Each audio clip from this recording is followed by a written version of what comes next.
Good morning, everybody.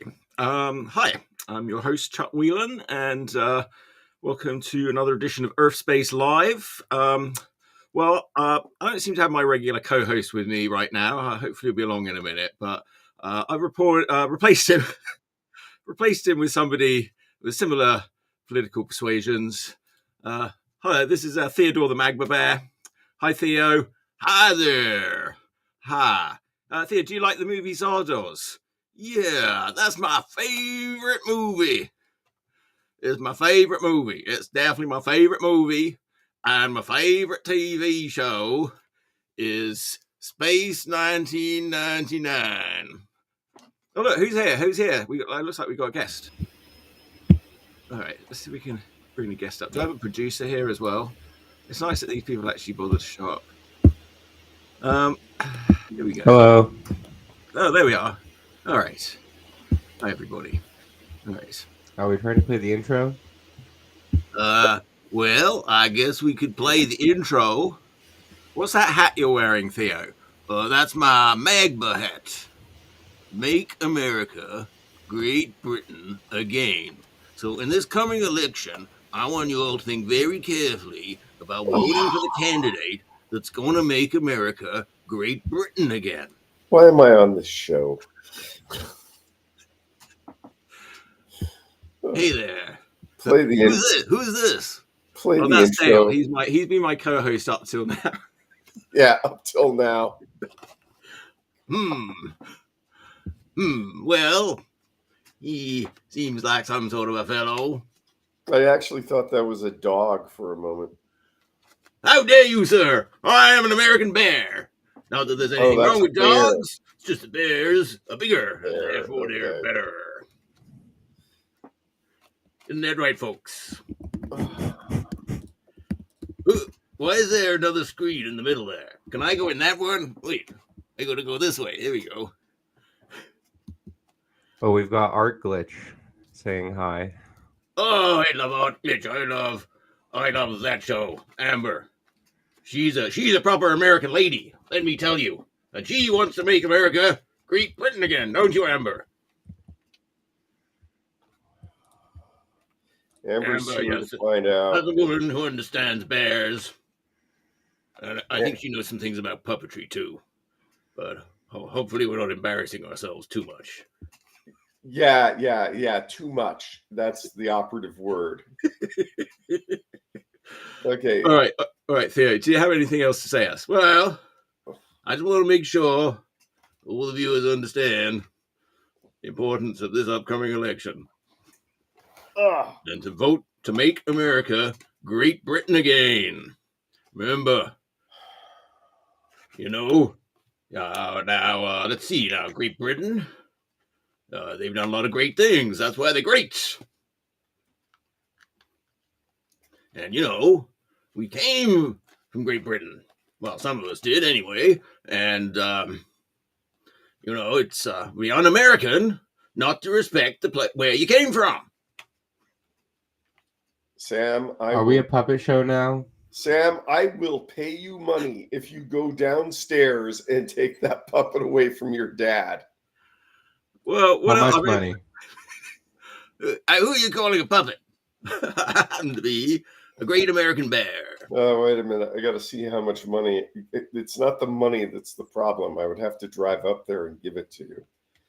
Yes, send your donations to Magma, care of Urfspace.com. I'd have to # Magma. Wait, Sam, can you take money through PayPal? I use Zelle.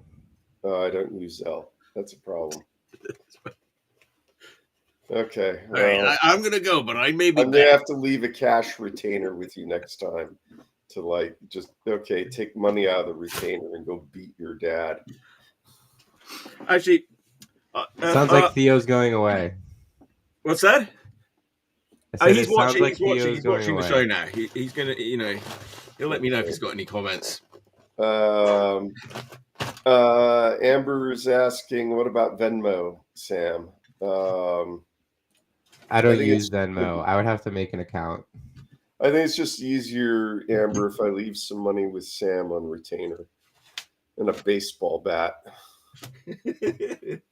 And Amber, I'm sorry I haven't answered your question about being on Philo tonight. I haven't. There's things I have to do today that I don't know yet if I can attend. I've got to get some plane tickets.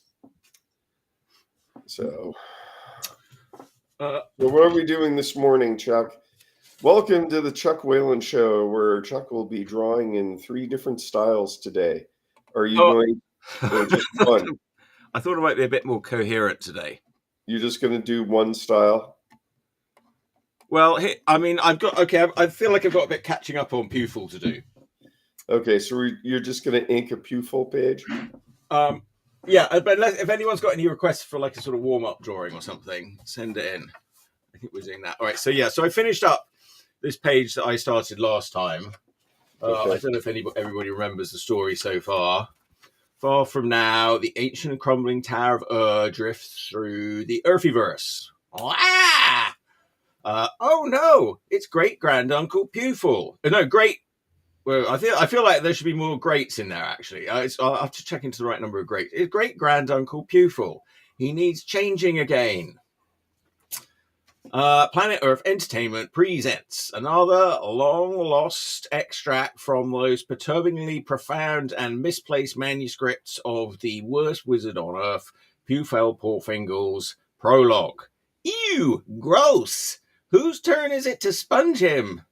Gods, when did I get so old?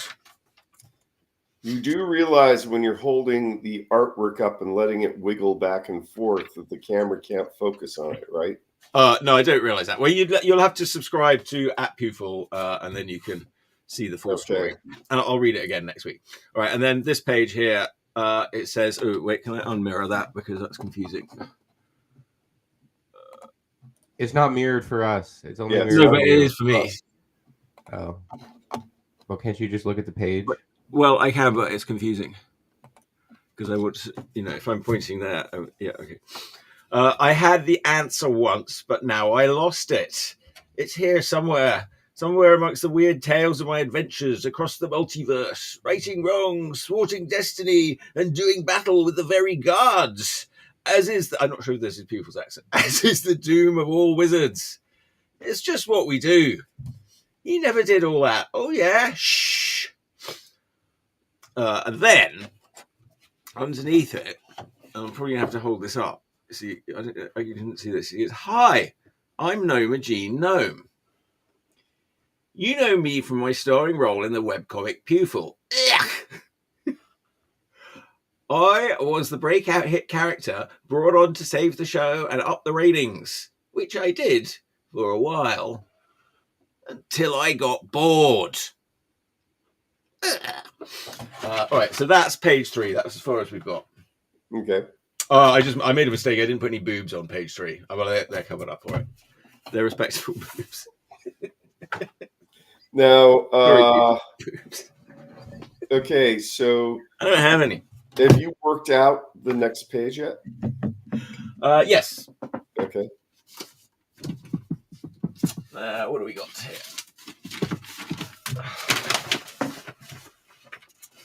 This was a sketch for that last page, because I know Dale's interested. Now, okay, what I'm doing, I'm starting up my Patreon again for Pewfell. I guess it's always been there. Do you see how I sort of flipped this bottom panel? That's how I drew it out. But then I realized, he should probably say that before they do all that.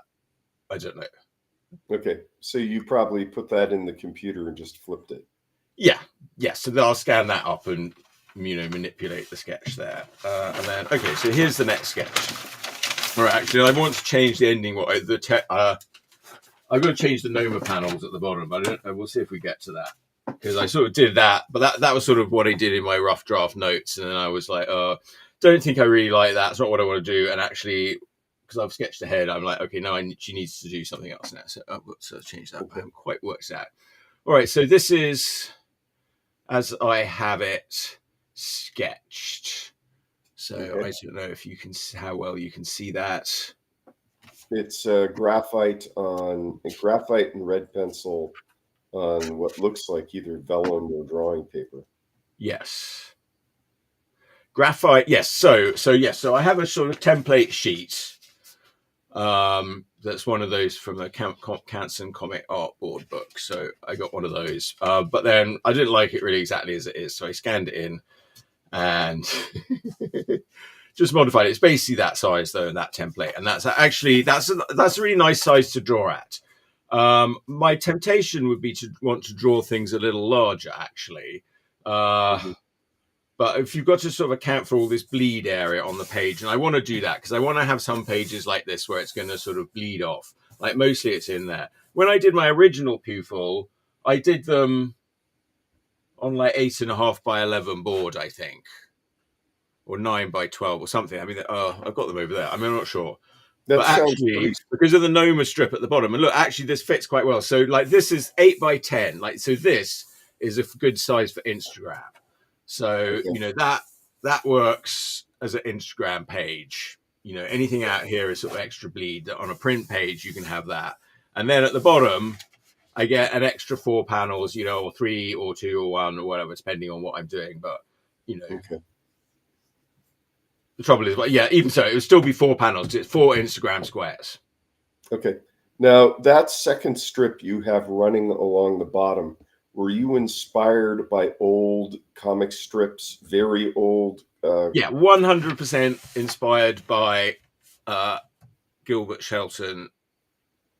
Well, and Dave Sheridan, I think, on that one as well, with where the Freak Brothers go and live in they set up their own commune, go and live in the woods.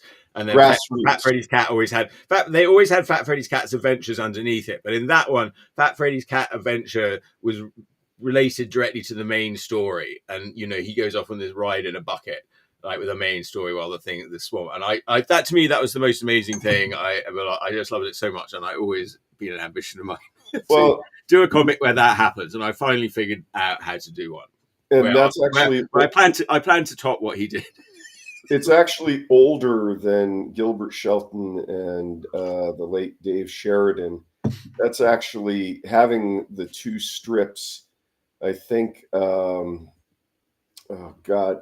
Goldberg did that, and even before Rube that. Goldberg. Well, I've been doing all those search and finds, so you know, I mean, I'm more familiar with Heath Robinson than Rube Goldberg, but yes, that's a similar. That they were sort of like similar. Yeah, George Harriman. In fact, Crazy Cat. Harriman, Crazy Cat. That's very important to me too. Yeah, Crazy Cat evolved from one of those bottom strips before it became its own strip. We've got some feedback from our buddy Amber. Speaking of comic pages, and she says, Chuck, in all caps, ! You follow none of the rules of comics, ! The costumes change from panel to panel. You cross balloon tails. And I understand everything she said, but I'm all for crossing the balloon tails, to be honest. Costumes don't change; they're the same. I dispute that. I mean, they may change a little bit because it's the first time I've drawn them. So you know what? Yeah, I can spend weeks like figuring out exactly what the characters look like before I draw them, but I never bother with that crap. Do you think? I'm pretty sure they're wearing the same costumes. I should dispute that. Here we go. There's their first outfits. There's their outfits again. They're the same in every panel. Oh, I didn't do the crisscross on that. You're right. I just noticed that. Right. Give me glasses on. Oh, gee, maybe it's a good idea if you work on this with your glasses on. All right. I feel like I should do a little warm-up drawing, though. All right. Doing that. He's talking about the Amber's talking about the Astro Kitty pages. The Astro Kitty pages. Oh, yeah. No. There, I'm. Okay, those were really like that's trying to do things just without any thought. Yes, no, the costumes change from panel to panel. Maybe. Wait. I mean, I don't. Yeah, that there's one there that I've got the sort of 4-page story that it's trying to be a story, but those are all the ones. It's like the Astro Kitty book is sort of quite an art book. I mean, in the end, I sort of realized, I've got these characters, Astro Kitty and Space Gen, and they sort of evolved. They came out of Urfspace and they evolved out of that. And so, I thought I'll just write a couple of comics just to sort of define them a bit more as characters, as well as what I'm going to sort of write in the book. Chuck, did I actually see you have art supplies in your studio with you right now? Do you want to see art supplies? No, I'm just surprised that you have them there and we don't have to take 10 minutes while you go to the other studio. He has so many art supplies that he just doesn't have enough room for the rest of them. He always has to get up and get more. Yeah, Dale, you can get me a new house and studio. That would be nice. Yeah, that's not happening. Viewers, if you'd like to help me, I saw this really nice place. Probably about 2 million should do it, up in the hills, a little complex. It would be like Planet Earth. We could all move in there. Dale can have his own quarantine hut, on the ground. Are we still talking about that same place? I mean, hasn't it been sold? Well, I haven't looked at that one again, but All right, where is this $2 million compound that you want? It's in up in the foothills, the southern foothills. Of what? Of the Sierras. Okay, so a fire trap. Well, you'd have to just sort of keep the brush. It was not on a hilltop. It was like a little compound. Very nice, huge library area. Sounds great. I'll bring the Kool-Aid. Amber's also telling me the commission she's working on for me, she finally finished watching the movie the commission will be based on. I made Amber watch Circle of Iron. Okay. Kids, don't miss it. Okay, here's a movie that I don't think people in this country know. That's a very good animation movie. A movie with Alain Delon, who passed away, called The Passage. And in that movie, he plays an animator whose son is in a horrible accident for some reason. And then Death says, in order to save his son's life, he has to make a horrible animated movie that's going to make everybody on Earth so miserable that they're going to want to kill themselves. Something like that. I can't quite remember the exact. And the animated movie is part of this movie. So it's like the sort of live action story of Alain Delon and his sort of son, and Death. Wow. And Death's got a sort of control room, I think, with all these TV screens. He was a sort of bit of a head of Watchmen guy. How can Disney turn that down? Yeah. And the animation is really good. It's a great animation. It just makes you going to want to. Yeah. Yep. That's, if Great Britain hadn't made that, I'm sure Canada would have. Well, it was in French. It was a French movie with Alain Delon called The Passage. Oh, it's a French movie. Yeah, it was a French movie with French. So French animators putting in their best effort. It was very good. They have animators in France? Yeah, I mean, sure they do. France has a good. Have you never been to Europe? Yes, I know you've never been anywhere, but they have really good comic shops there. They have these big comic shops with, high quality art. I mean, not like this.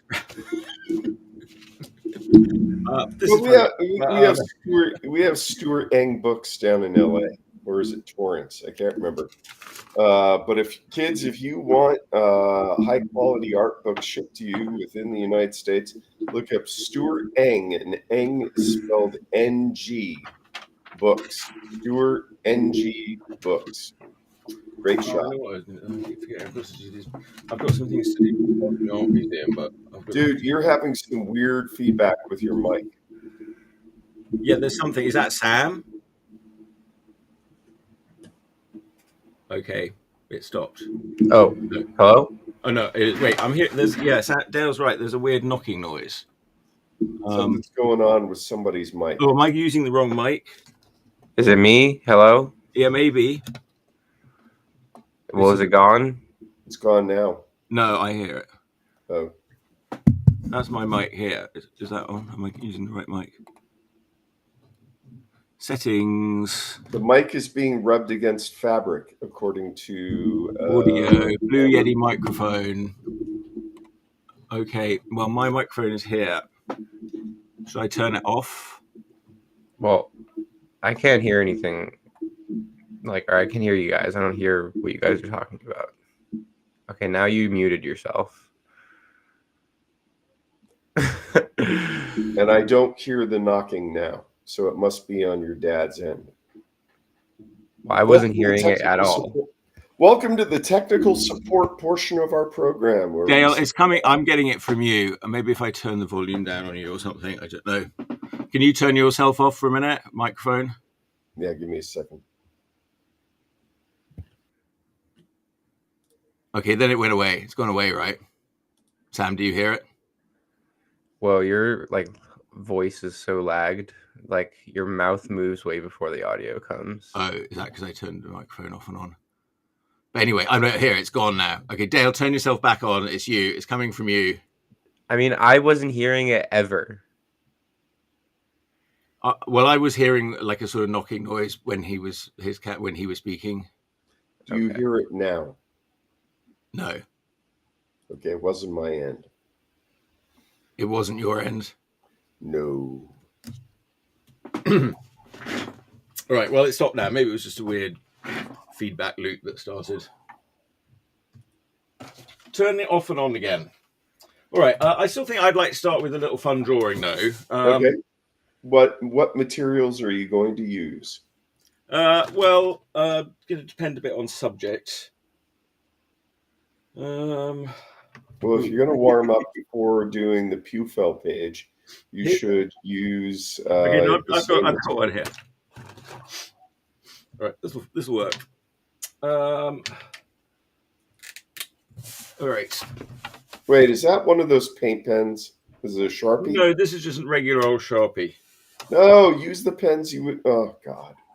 This is just a warm up little draw. Okay, and you're going to drag your wristband across the paper and put grooves in the paper. That's what I'm going to do. Okay, kids, take off your studded wristbands before you start drawing.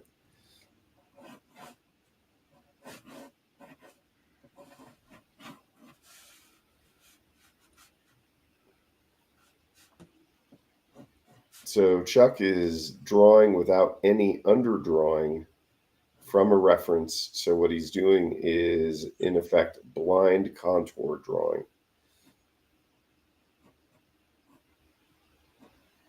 No, not blind contour drawing, just contour drawing. Yeah, I mean, I may add some shading. Sometimes that makes it better. Sometimes are we timing this?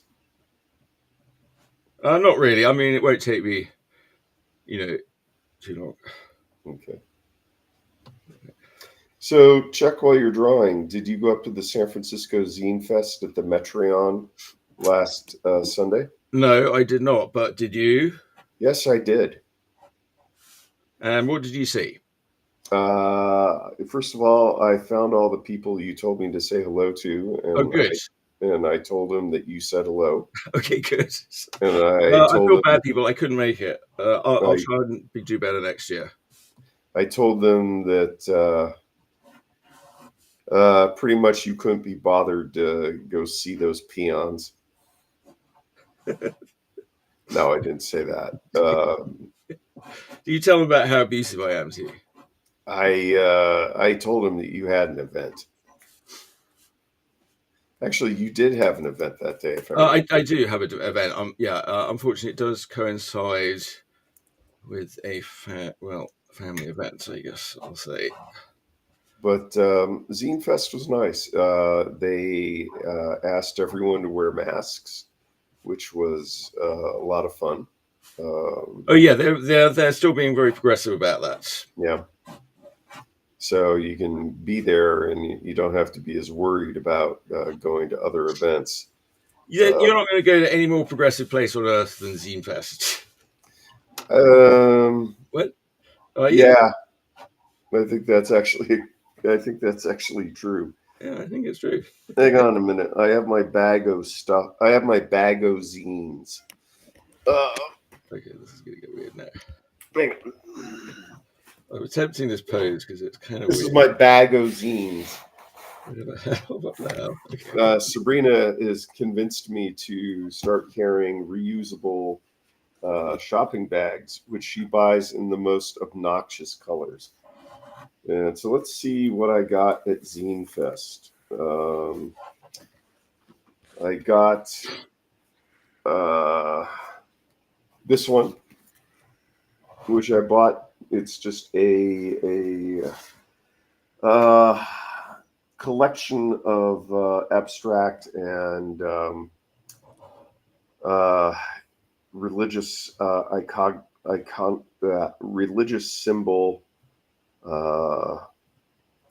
designs.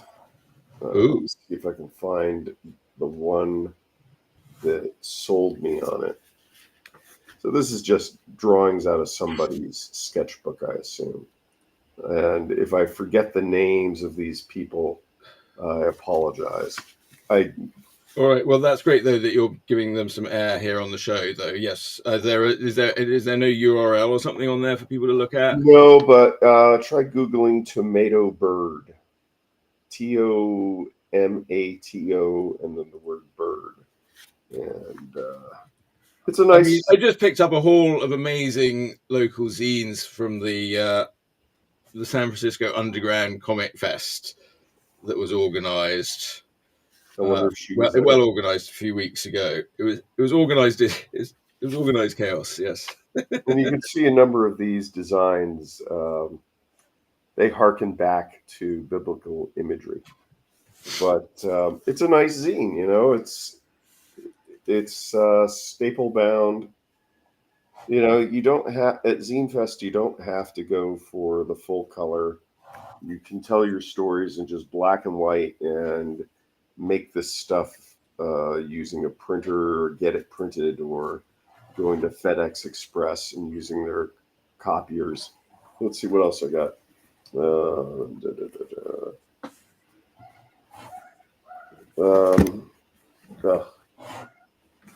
I got, and also Zine Fest often has oddball things. I got this little figure that was sculpted, not digitally, and then the guy made inexpensive silicon cup molds, which are like a box mold.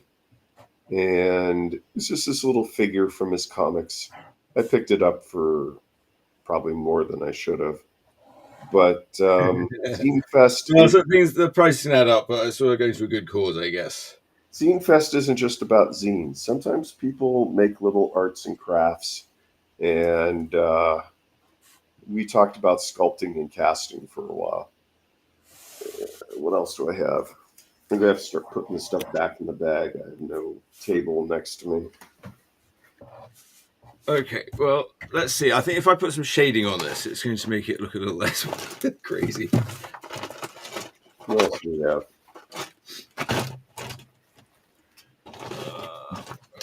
Right. I haven't even looked at these since the Zine Fest.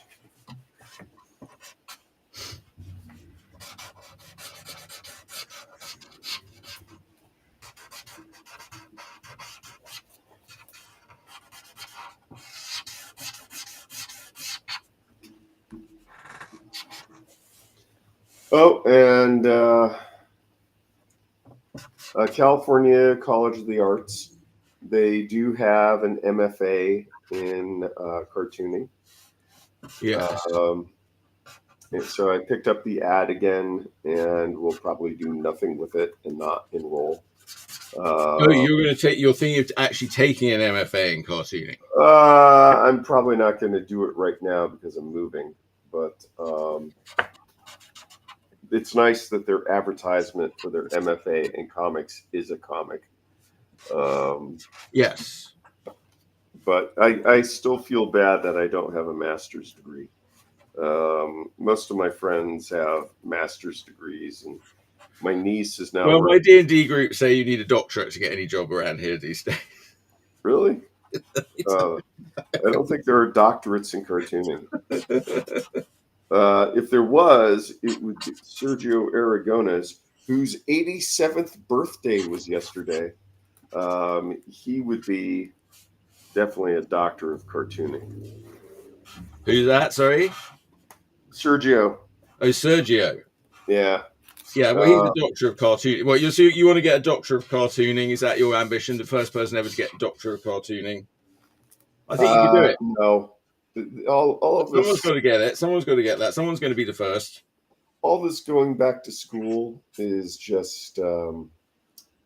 It sounds like having to get up early. I'll tell you what. Watch that movie, Back to School with Rodney Dangerfield. I guarantee that will inspire you. I've seen it. It's what?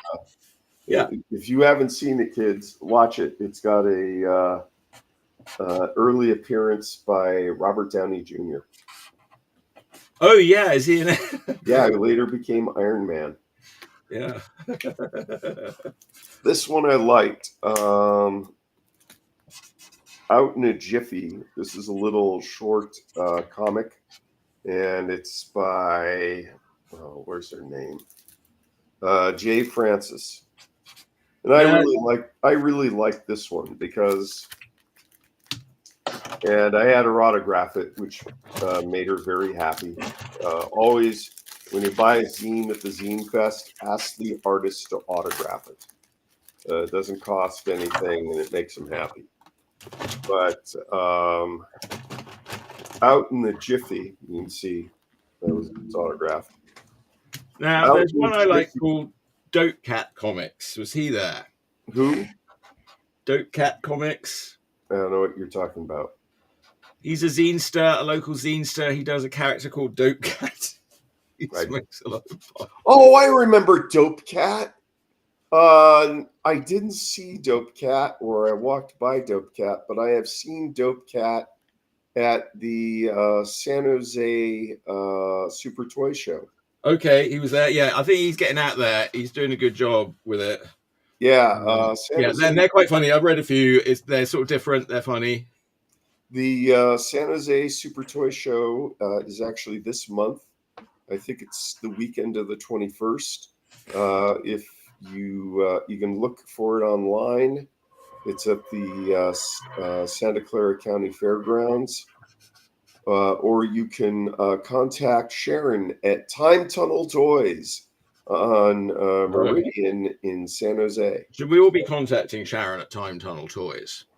I contacted her the other day where she had a big stack of Mad magazines waiting for me. Ooh. Time Tunnel Toys. Time Tunnel Toys is my source for old Mad magazines. Okay. Then I have to go to the San Jose Toy Show. But the cool thing about Out in a Jiffy is she took the time to put in a little bit about how she did this comic. Thumbnails, roughs, character design. So this was a fun zine to get. Okay. I love it when they put in how they did the stuff. So this was digital, done on an iPad. I can't remember if she said she used Clip Studio Paint or not. I think she did.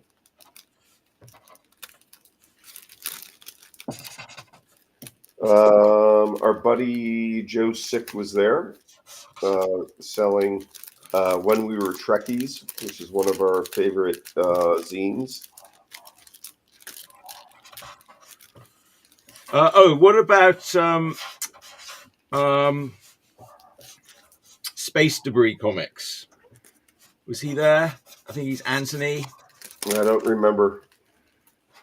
He's got a really good sci-fi, like hand-painted comic. I did not pick up. He did. I think he was there. Oh, maybe I didn't send you. Put him on. He wasn't one of the ones I sent you. Maybe.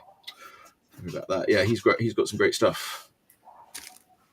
I'm so disorganized. Eventually, everything in my apartment will just be in colored nylon bags. And Red Apple Comics. Nope. I'll tell you who was there. Our buddy, well, not our buddies, but the people that you wanted to go talk to, Silver Sprocket was there. Oh yeah, Silver Sprocket. Yeah, tell me about Silver Sprocket. I'm trying to understand. So they gang comics up so you can print a whole bunch. People can get their zines all done together. Yeah, that's that's the impression I got from them. I tried talking to them a little bit, but really, you're going to need to go into Silver Sprocket, which is a liked comic shop in San Francisco. You'll need to go in person and talk to them about possibly getting stuff published through them. Now, this one I really like. Yeah, it sounded like that they go in and sort of hang out there and all this sort of stuff. This Space Trash, and the artist is Katie Longua. Space Trash. And this is actually her 24-hour comic day comic. Oh my God. I've never done one of those. This is the level of work she was doing for a 24-hour comic. So that's 24 pages in 24 hours, if I remember correctly. Yeah, they're all like autistic savants now, these kids. So just imagine doing that quality work. Now, she worked digitally. I think she's also on iPad. But I think she was using Clip Studio Paint. And if I remember right, she told me she doesn't use the vector layer. She just does it in raster, which I thought was nuts. But great work. Let's see what else I got from her, or from anyone. Well, I got a copy of Dragnet in here. Dragnet? Yeah, kids, watch Dragnet. Don't do drugs. Does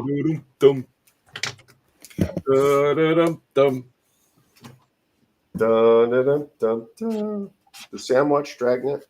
No. No. Nor does he watch Zardoz or Space 99. I'm trying to encourage him to watch more Doctor Who. That's never really worked. Blake 7. Maybe we should watch Genesis of the Daleks one of these days. Well, I'd love to watch Genesis of the Daleks with him. No, this is Daleks is generally the pinnacle of all that. Consider the pinnacle.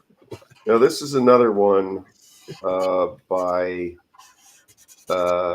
Katie Longua, and I think there's other artists involved with this, but it's Trickster, Traitor, Dummy Doll: How the CIA tried to trick the Soviets with sex dolls, but ultimately got screwed. That's one of the great things about zines. Well, Americans do love to read books about people getting screwed. The story of getting screwed. That's what it's all about. The turning of the vortex. The stories that you'll find in the zines. Did you know that the screw uses the power of the vortex? It's literally just the power of the vortex out. And this is just, it's just a staple bound color zine. You get these short stories at zine fests, and they're often just bizarre. I'm trying to find one.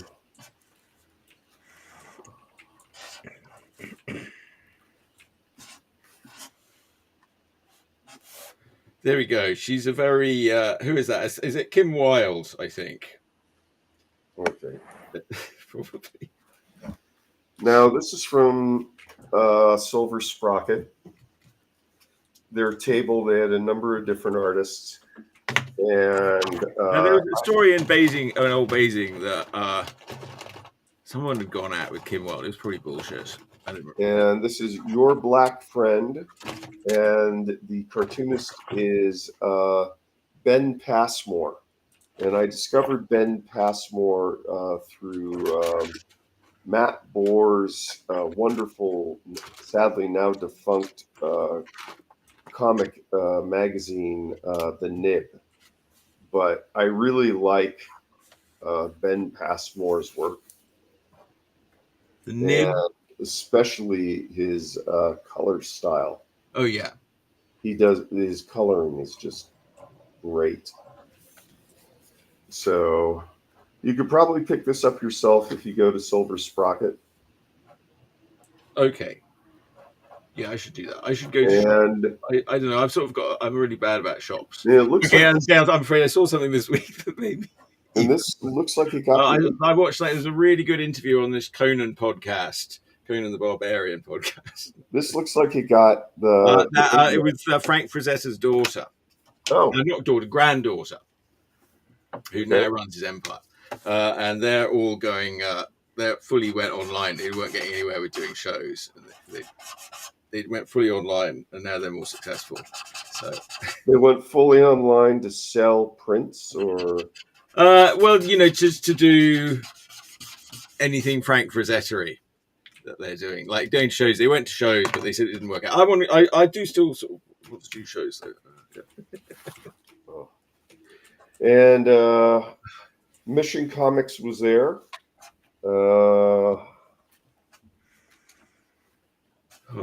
That was nice. The number of the local comic shops had a presence there. Sorry, I'm disorganized.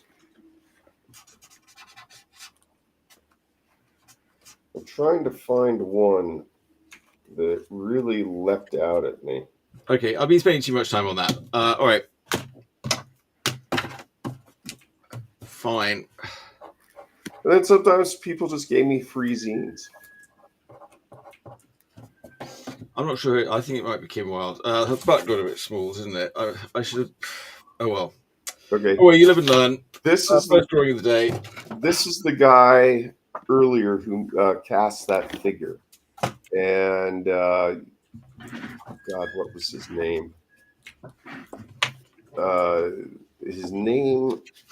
His last name was Dale, and look up valleydweller.com. Valley Dweller. Yeah, and this is a traditional. He had a number of these. A number of them he did during the pandemic. They're just small size zines, and these are just an 8.5 by 11 sheet of nice paper with a slit, and this allows you to, if you fold it correctly, which I never know how to. Yeah, I like that folding thing. That wasn't around before, was it? When did they cut? They seem to have innovated that recently. I love it. I can't remember, and I'm never going to be able to fold this back in the correct order. I've ruined the scene. If the artist is watching, please call in and tell me how I can fold this properly. So here we go. Yeah. Okay. Nope. I completely ruined the zine. All right. Well, I'm just going to start off by slapping some ink. Oh, there we go. No. I'm going to have to figure this out before the show ends. All right. Wait. What other rules am I breaking? Amber's got me worried now. I'm like, I prefer not to know about rules, because if I know about rules, then I feel obliged to follow them. The two things she mentioned was what rules? I want to know what other rules. Yeah, yes, the comics Amber was coloring for me, helping me out. She was commenting that the costumes are sort of changing. Yeah, they're changing a lot. It's like they're almost not at all permanent. Okay, I was able to fold the zine back into its proper zininess. Oh yeah. Right. Well, yeah. No, you carry on about that. But I would, before I get too deeply into drawing comics, I would like to know: is Amber still with us? Tell me what rules I'm breaking, Amber. Amber says Jack Kirby did the same thing with costumes. I was teasing you. Oh, okay. All right. Well, I like being teased. That's fine. The costumes weren't 100% consistent between pages, and the other thing she talked about was something about speech bubbles. You were crossing the stems of your speech bubbles, and was I? Oh, I didn't know I said that. All right. Maybe I was. Now, this is someone who I met, Rachel Dukes, and she had a number of zines there. And the reason I picked this one up is I thought she had a great economy of style. And for a little zine, there was a lot packed in it.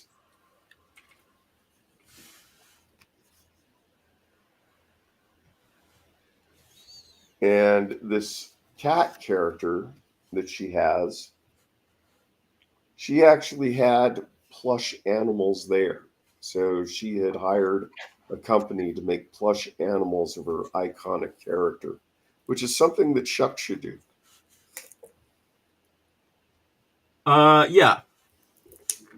Well, you seem to get a bit upset with the Magma Bear earlier. You need more plush characters.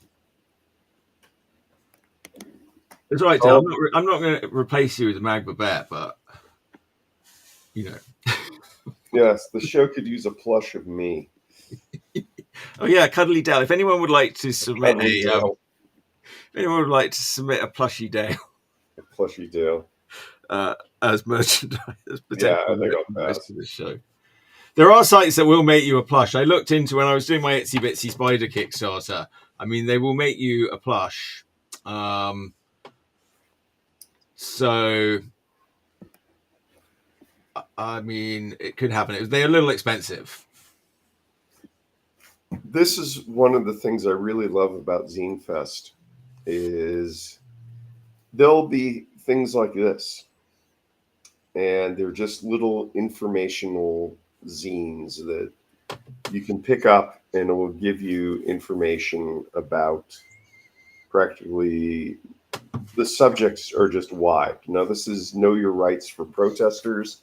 Somewhere in there, I also picked up a zine where someone had written out the proper etiquette and protocol when interacting with someone who's in a wheelchair. And I had no idea such a thing existed. Where is it? Oh, sorry, what was that? Here we go. Let me see if I can find it. And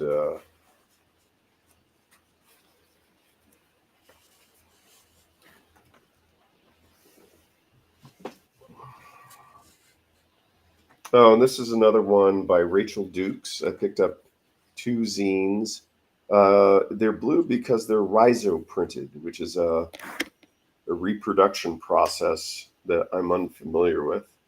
It's a one-color rhizo and hand assembled. You can always look her up at, and for some reason I'm mirrored, mixtapecomics.com. Oh, Amber knows who Rachel Dukes is.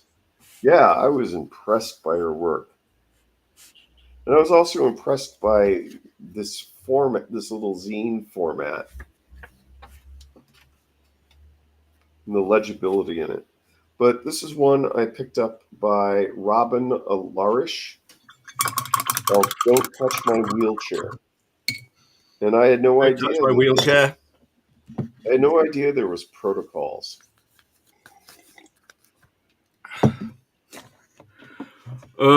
Well, that's good. It's good to do. I don't know. I don't know. One time when I was younger, I had a go at doing something about my disability and stuff, but No, it's just not what I wanted to focus on. Like, and make my life about that. No, it's just these little zines are a way of telling a story.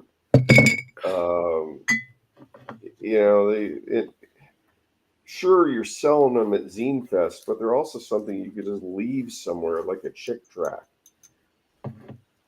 Yeah. Sadly, there were no chick tracts there. Well, I mean, I do have the urge to get my message out there, I guess, which is why I do comics. I just do it obliquely.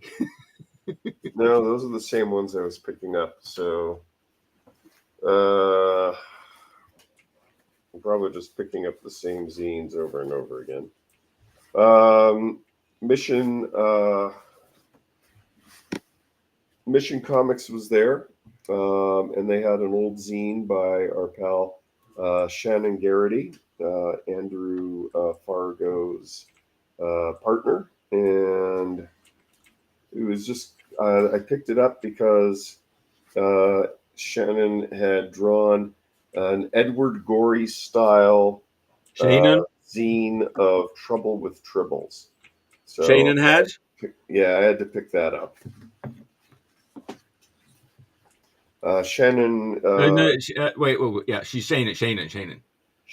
I never pronounce that right. Yeah. She's she'll correct you. She's gonna kick my. Andrew will kick my ass. But she did Skin Horse, and right now I think she's involved with doing some books with the Scooby-Doo character Velma. You can pick up her work. Some of it's at the Cartoon Art Museum in San Francisco. But also look up Skin Horse. Yes. And of course, Narbonne. I'm sure you can still read that somewhere. I can't remember. I forgot that one. Oh, I remember like first time going to like Comic-Con or something with Shana when we were like doing Modern Tales and all that, and people would come up and just, be gushing to her, about Narbonne.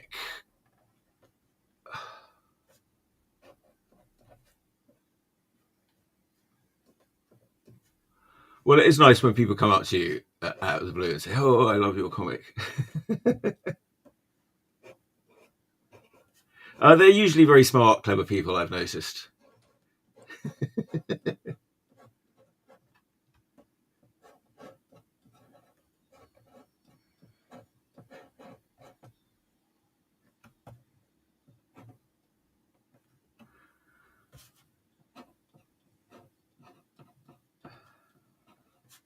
Can you read it? Yep.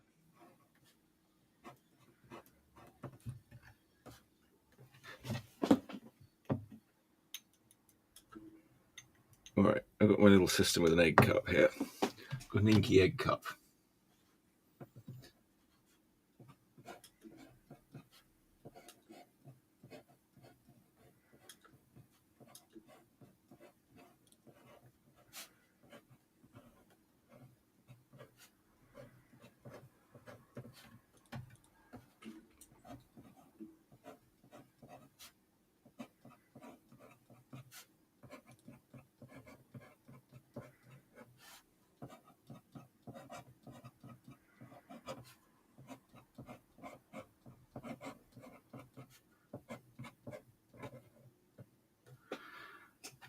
Ha ha.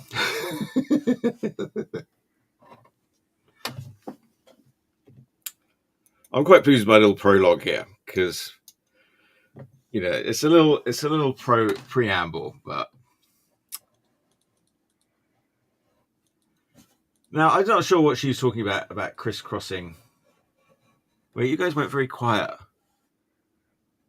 Okay? Well, Okay, do you see that? Do you see that thing that is kind of like the tail of that word balloon? Yeah, no, I don't think I crisscrossed the word tails my word balloons. I'm not sure what she's talking about. Well, are you arguing with Amber? I've never argued with Amber. Okay. I don't know. Okay, I'll have to double check that. Maybe I did. I don't know. Maybe I did. You're supposedly not supposed to. Oh, okay. Oh, no, wait. No, I do. Oh, okay. Yeah, she's talking about that final crowd scene. All right. Well, okay, but sometimes, because it depends what you're trying to do. Sometimes it's inevitable. Oh, God. Page 5, I'm working on right now. This is what she's coloring for you. She's working on right now at the very bottom. You have a tail go behind a whole other word balloon. Yeah, no, no, it's fine. No, she's right. She's right. She's right about that. I did forget about that. Okay. I don't just do it. I do it like extremely egregiously. Okay. So let me ask Amber. Amber, do all word balloons exist? I just did that to annoy Nate. Shut up. Just draw. Amber, do all word balloons exist on the same two-dimensional plane?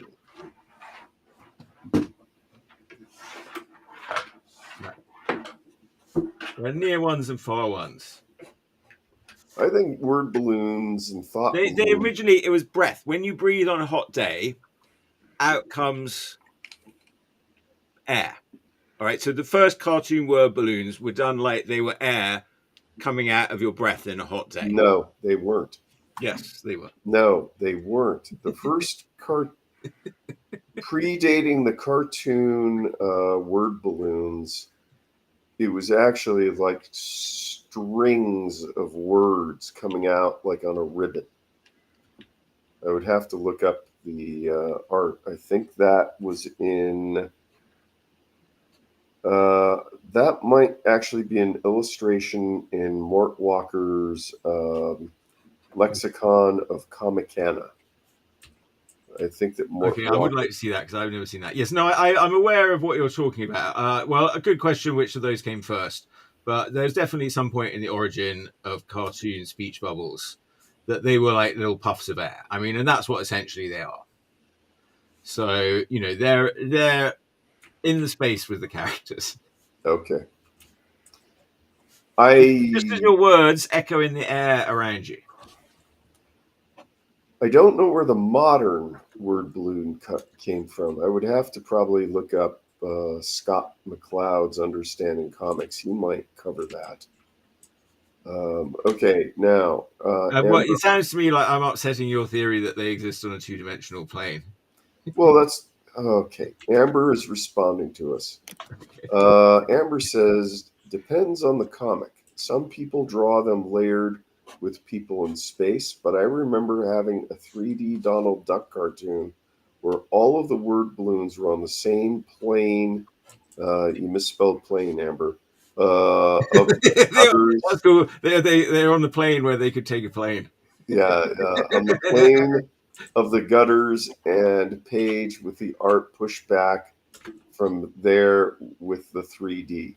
Okay, so Amber, so you had was it a 3D comic where you wore the red-green glasses, or was it one with the stiff pages that was lenticular? With the plastic sheet over it with all the grooves. Well, there's another kind of 3D, the worst kind of 3D, where it's just like bright colors and you wear like polarized glasses. Yes. And everything just kind of looks all in different. Okay, she said red blue. That means it's anaglyphic. Okay, so that was their solution, is that for the 3D comic, the balloons were all in the same plane as with the gutters. Okay, and the art went backwards into 3D space. And was that effective, or did that take you out of it? I've never really. I like 3D comics, but I've never really craved them. I don't think they're as effective as just 2D. I do. I at one point I would buy a comic because it was 3D. There was like they did quite a good Batman 3D one. I don't know. I like the 3D effect. I don't think that. Well, I don't think 3D, whether it's a book or a movie or a TV show, works in long doses. I think it's best in short doses. Okay, Amber. Yeah, I mean, you probably wouldn't. It's not really worth it. Like those 3D TVs and stuff where you have to wear the 3D glasses. That's like you do that once and you're not really interested in it anymore. Yeah, they're really gone as far as I know. What? I think the 3D TVs are gone. I don't think anyone sells them anymore. You see, that's.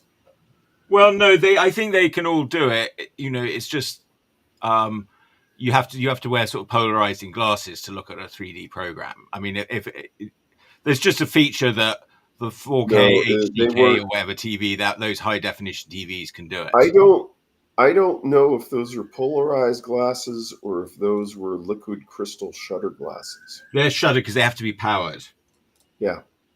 So, yeah, you needed a specific TV to do that. Now, Amber is saying... No, because my projector can do it.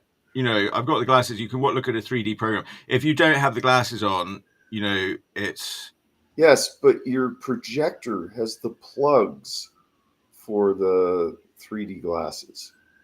You Um, don't have the plugs no, they don't anymore. have to plug in directly to it. They do have to be charged up. And I don't know if you have to have a specific type of DVD or Blu-ray player for it.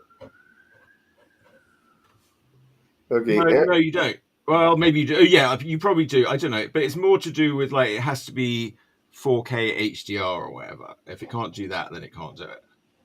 okay. Now, Amber's saying she was about 7. It was the first time I went, oh, this is a word balloon, where they were no longer invisible to me. Does that make sense? Yes. Amber recognized what the symbol of a word balloon is. That's one of the neat things about Mort Walker's book, Lexicon of Kamakana, and of course the works by Scott McCloud, like Understanding Comics and Making Comics, that they explain what those symbols are, the motion lines, what you would call those drops of sweat that come off people's brow, which are called plume. Yes, the manga has like an even more evolved language with those sort of sweat drops. Yeah, mangas. I was actually talking to someone about this the other day. Is Lexicon of Kamakana is all Western cartooning symbols. And with manga, there's other symbols, like if you see a character with a snot bubble, it means they're asleep. If you see a character with blood shooting out their nose, it means that they're sexually aroused. Okay, Amber.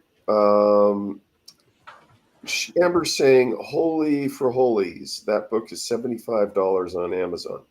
Amber, sadly, the Internet Archive has just lost a court case, so I don't know how much longer it's going to be up. But look up. No. Their court case was only about that they, it used to be only one person could borrow it at a time. But during pandemic, they said multiple people could take it at the same time. And that's what their court case is about. It's not about the whole premise of the thing. Amber, go to the Internet Archive and look up Mort Walker's Lexicon of Kamakana and do some screen caps. No, wait, don't do screen caps. I didn't tell you to do screen caps. Wink, wink, nudge, nudge. Yeah, the book really, it's rare now. I bought it years and years ago.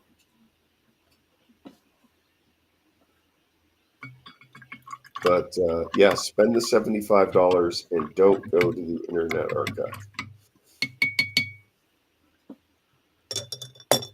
The internet? Now, Chuck, am I correct that so far you drew that character, Pewfell, with your dip pen? Yeah. Why not the brush like you've been doing earlier? Well, because I was working with the dip pen on doing the lettering, and then, well, what else can I do with the dip pen? Well, like his outline is with the dip pen. Now I'm going to come in with some brush, but now I'm going to do more pen work because it's more smaller.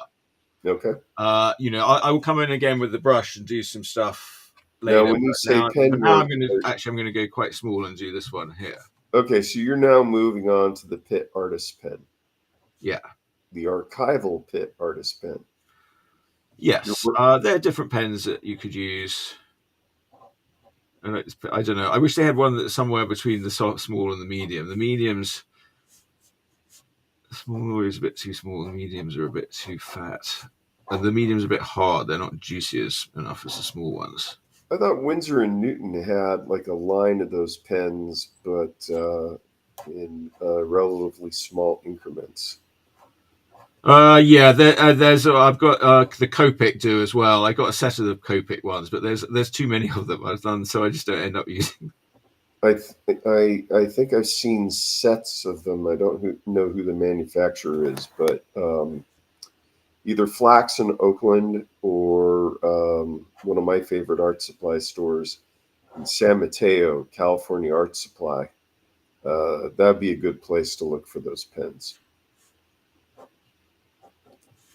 And Amber is telling us that she did not get the lexicon Kamakana. She's going to buy the book online.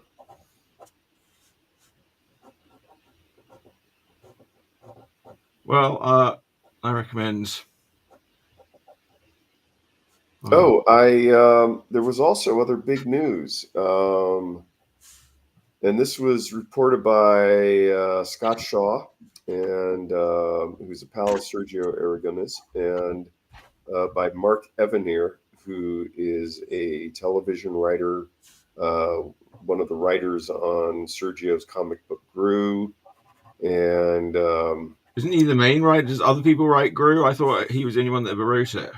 I never got a straight answer, or maybe I was not listening, but I think Sergio writes it, but Mark Evanier rewrites it. So okay, like that. Okay, that's like me. He's like Adam Prosser to me.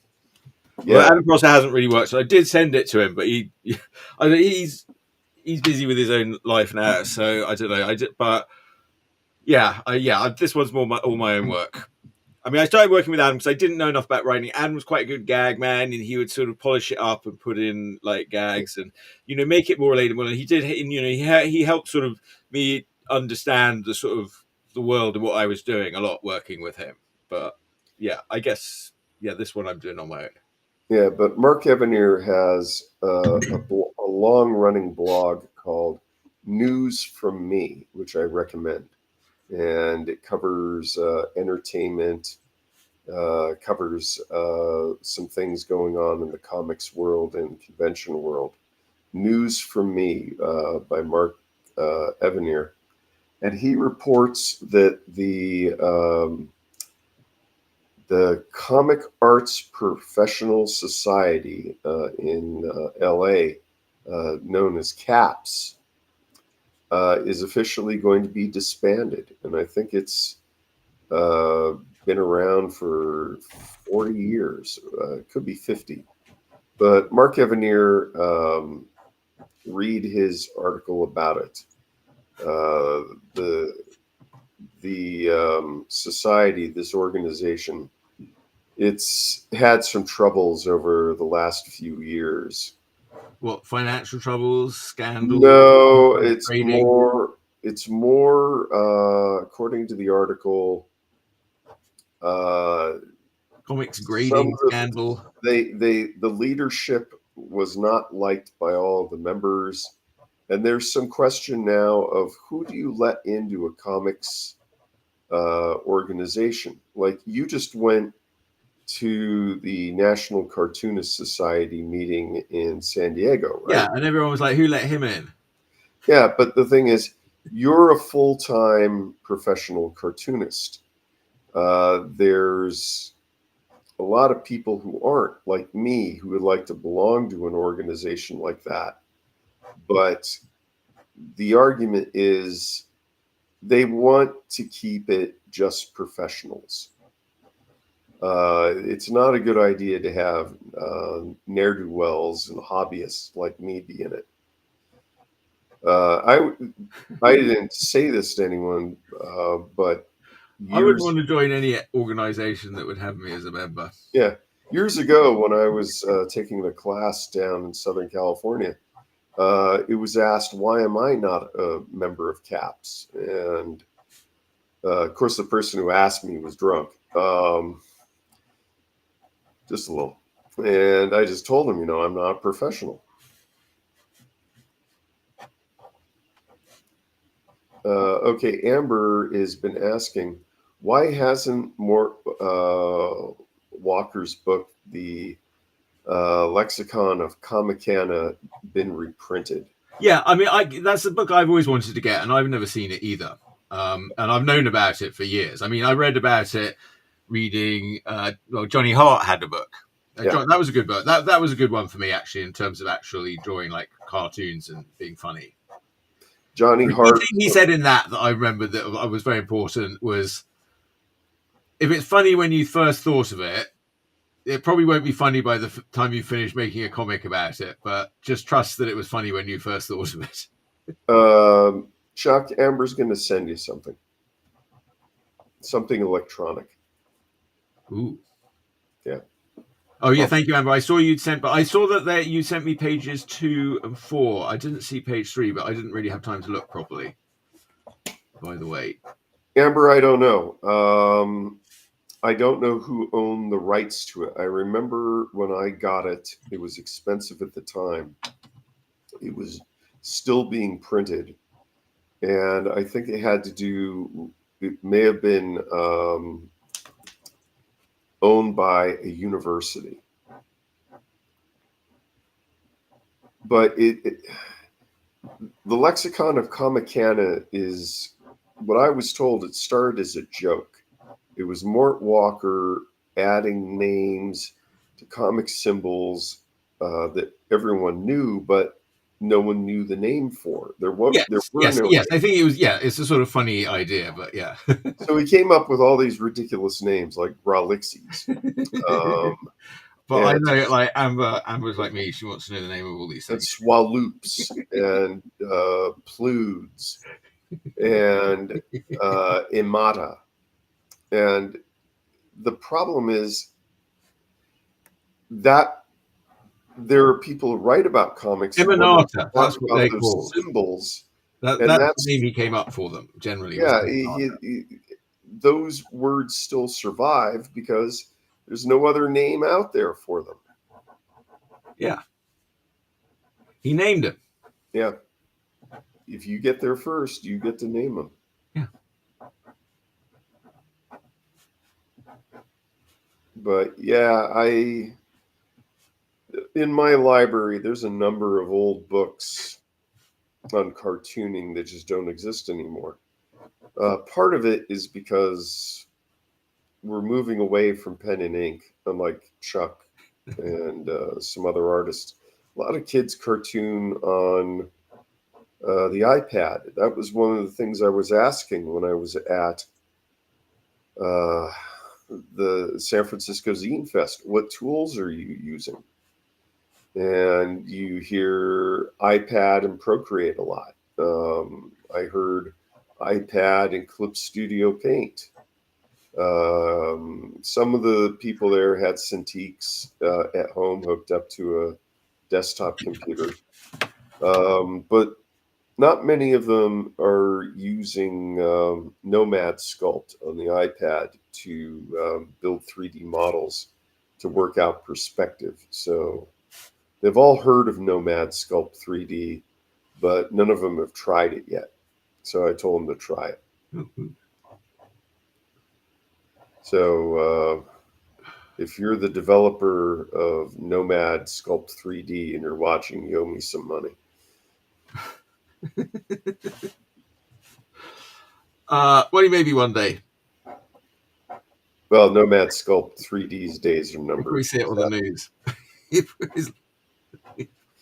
Some AI's just reported this to him in the future, and he is currently suing us for copyright violation. Aren't you always being sued for copyright violation? Me? No. Oh, okay. Is he being sued for other reasons? Sorry, didn't mean to bring it up. Oh, I don't know what you're talking about. Okay, Amber's saying she's going to resend you page 3.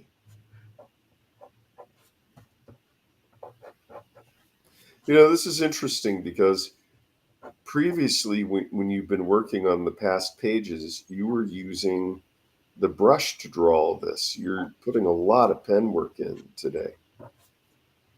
It's more about the sort of scale that I'm drawing at, I suppose. So you're saying that if you're working where the figures are smaller, you prefer to use the consistent pen line? Well, I mean, to draw it, but I'll come in with the brush and add some strokes and stuff and thicken, and spot in some blacks. do some stuff in the shading. But if I go in first of all with the brush, it's too hard. Like, it's too hard to sort of draw all those details. Like, well, when I was up at your studio, because I'm still doing a certain amount, because I do the penciling so loose. Now you might work in a much tighter way and get a more polished looking product, and that might be suitable for another different purposes. I don't know. Whatever. I mean, this is the efficient way I have of working that most efficiently will tell me the story. I'm also noticing you're spinning your page a lot. Yeah, because I mean, you have to do that to do it properly. Yeah, remember, kids, when you were inking a comic, your arm and hand have certain angles that are comfortable to draw at. And it's easier when you're inking a comic to just rotate the page so you don't have to change that angle that your arm and hand are drawing at. Yeah, now, I don't like to use a ruler too much, but I do definitely use a ruler, in establishing some of the basic sort of perspectives and things like that on this room. But it doesn't need to be that detailed, Now, are you using an American ruler or a British ruler? Well, yeah, because Americans like to make their inches and miles a bit. American miles are shorter. No, that was actually a big deal. That was something that pints are small. Ruler standardization in Great Britain was one of the things that Diana Spencer, Princess Diana, was heavily involved in, because when she became the Princess of Wales, she was going to be a ruler in the future. No, she discovered not all British rulers have 12 inches. Oh, is that so? No, they have the standard issue ones for schoolboys are much short. Amber's reminding us the mile is longer than the kilometer, Chuck. Yes, well, there's a lot of people in Britain also resisted metricization, but generally they weren't as successful as they were here. Yeah, we still have miles on the signs, and I don't think they ever switched to kilometers. They managed to get liters in the gas station, and they managed to get mostly everything switched over from centimeters to from inches to centimeters. And I'm glad about that, because I say this because I mean I remember learning inches and not having a bloody clue what any of that stuff was about. And then the next term or whatever, like now we're doing it all in centimeters, and I was like, oh, this is easy. It's just base 10, and I was relieved because like now I completely understood it, whereas before I'd been like, what is the hell is all this? So sorry imperialists. You worked with graphic designers. Did you have to learn points and picas? No. Well, okay. When I first came to the USA, I was like, what the hell, points and picas? I was working in a copy shop, and because I got here, I got to San Francisco, and I went into a copy shop, and there was a guy working in a copy shop. I thought I should be doing that job, and then I got a job. Yeah, I never got a job in a copy shop. Yeah. I think back and think about all the materials I could have borrowed if I was at a copy shop. Yeah. No, it was great. I love working at the copy shop, and I worked there for a good 3 or 4 years. Had a lot of fun. Had a good boss. He was like an old school Italian American guy. And we were like right downtown. People come in. I would do like different projects. I did like all the desktop publishing and like any little art jobs that might be needed doing. And I had some people come in. Like there was a guy at a legal firm who did all their graphics, and so I'd work with him. There was a guy who did like all these sort of like Muppet products, I guess was his job, and I'd do stuff for him. But then he also did the Realien newsletter, so I did the Realien newsletter. Oh, that was a cult. That's a cult. They're still going. There was just a program. Wow. Um, Yeah, I remember when copy shops were everywhere, and at San Jose State, you know, we lived at that Kinko's, especially the graphic design students. yeah, there was a guy. We had an actual old printing press in the back. Really? The guy Bill there who ran it, he was a great guy, and he'd been in Vietnam when he was a kid, like when he was 19, and he'd been in the Tet Offensive and all this sort of stuff. But Now, him, right, he would say, "Oh, that was the best experience of my life." now, are you I talking feel like made about a good a friend. letterpress? Are you talking about where he actually had to typeset it, or it was an offset litho press? It was like an offset litho press. Okay. Yeah, I was driving. I was at Time Tunnel the other day, and it's in a shopping center where I know that they used to have Able Printing, which was an old San Jose little mini print shop where they do business cards and wedding invitations. And I don't see those shops anymore. Yeah, I see guess a lot of that went online. Yeah. You know, you just go straight to like PS Print now or somewhere, and they'll do it. Yeah. Yeah, T-shirts are like that. Used to be T-shirt stores, but now there's all these online T-shirt makers.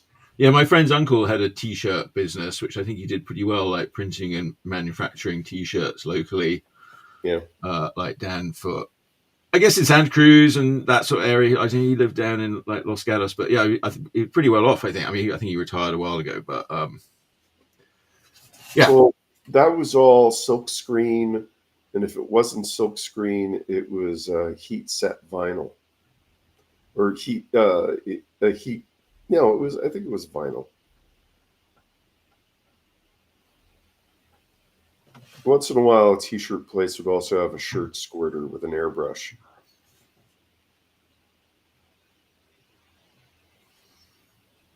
I don't even know if there's shirt squirters anymore at the county fairs.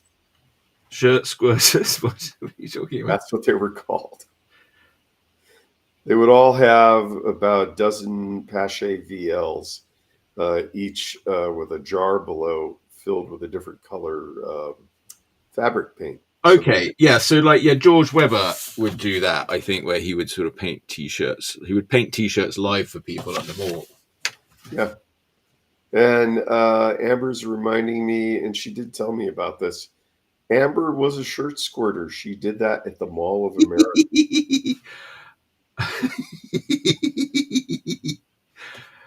Amber's done so many jobs. Amber's amazing.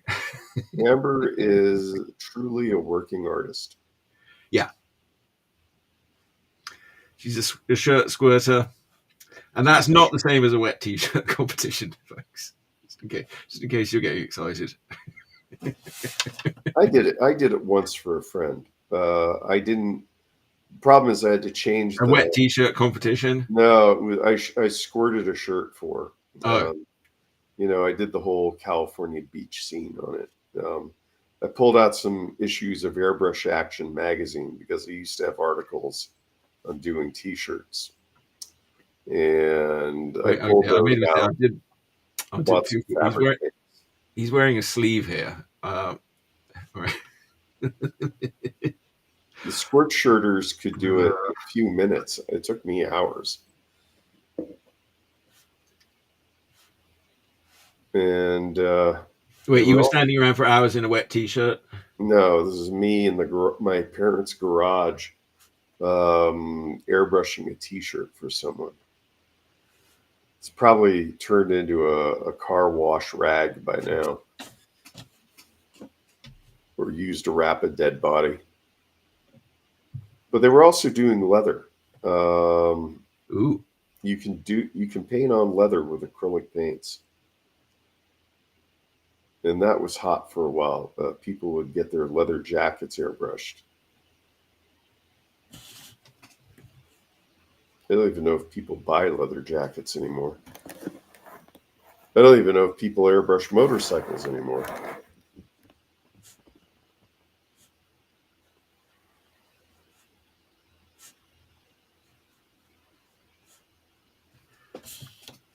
All right. Well, I can see what you mean about spotting your blacks, and I can see how you've thickened the lines with a brush. Yeah, well, I'm warming up again. I don't know. I mean, I realized long ago that I was never going to do it quite as well as I wanted to do it.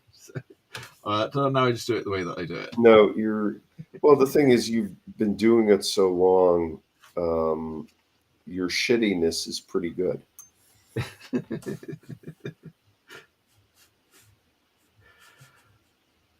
Well, I mean, with comics anyway, I mean, it's not just about the drawing of the individual drawing. It's the totality of them. Do you mean the gestalt? Well, is that the word? I'm never sure about gestalt, but what that exactly the definition. But I think gestalt is a German pickle. Let's look it up. yeah, Oh wait, gestalt is what you say when someone sneezes. Yeah. Okay, gestalt is a German word that means whole, pattern, or form. It is used in a variety of contexts, including psychology, therapy, and design. So, yes, it's the gestalt. Yes, the overall gestalt then. Yes. So, yes. Yeah. I mean, it's just, the whole package put together, the words and the thing. And so, you've got to read it. And actually, it's quite difficult because it's sort of like you think of it, you imagine it, and then you draw it sort of not the way that you quite intended it. But then when you'll finish and you read it through again, especially after it's been a while, and you can read it, and you have to read, you have to sort of get into the flow of reading it. Okay. And then does it all come together, and does it, achieve its intended effects usually, as far as I'm concerned, the intended effect is to sort of make you laugh generally. But in this book, well, if you cry, it's normally because somebody's suffering. Well, you're influenced by underground cartoonists, like you mentioned, Gilbert Shelton and the late Dave Sheridan. And that art style was not the polished art style that you would see something like in a Harvey Comics or a Gold Key or Marvel. They were far more loose and organic and abstract and playful. Yes.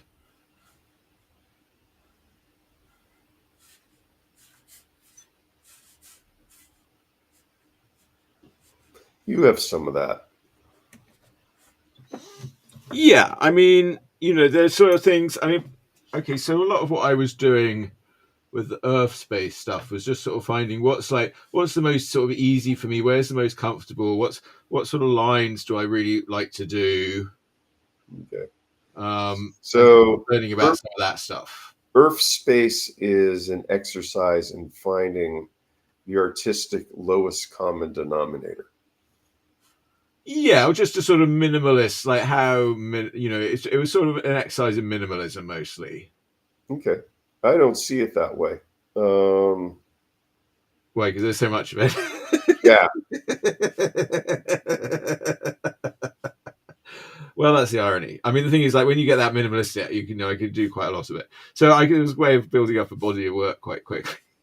Well, we've talked about your past influences, and you've mentioned Sergio Aragones. We've talked about Hunt Emerson, but looking at your brushwork here, it also reminds me a little of Larry Wells, who draws Cherry Pop-Tart. Don't Google that, kids. Not safe for work. Yeah, I mean, I'm quite influenced by all that sort of pulpy. I don't know. And I'm kicking myself. I try to be respectful, but I also try to be disrespectful. Yes, I try to be respectfully disrespectful. I know that you're disrespectful.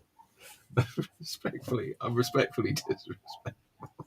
I'm also kicking myself because I went to the Zine Fest that weekend, and I think I missed Larry Wells at a convention in Sacramento of cartoonists that I've looked at for years, he's one that I still have yet to meet. I've got to make an effort to meet Larry Wells. Like old Pewfell, I realize is quite influenced by sort of Miyazaki. Old man by Miyazaki, I think. He's sort of lost behind his big beard. But I drew him out, like his face is it's still beautiful. Yeah, there's see, I'm looking at this and I'm thinking back at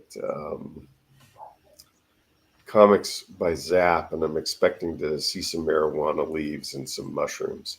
There's never any like well, there's magical substances. People do smoke something called marjaweed. Okay, but there's nothing in Pewfell that would be recognizable.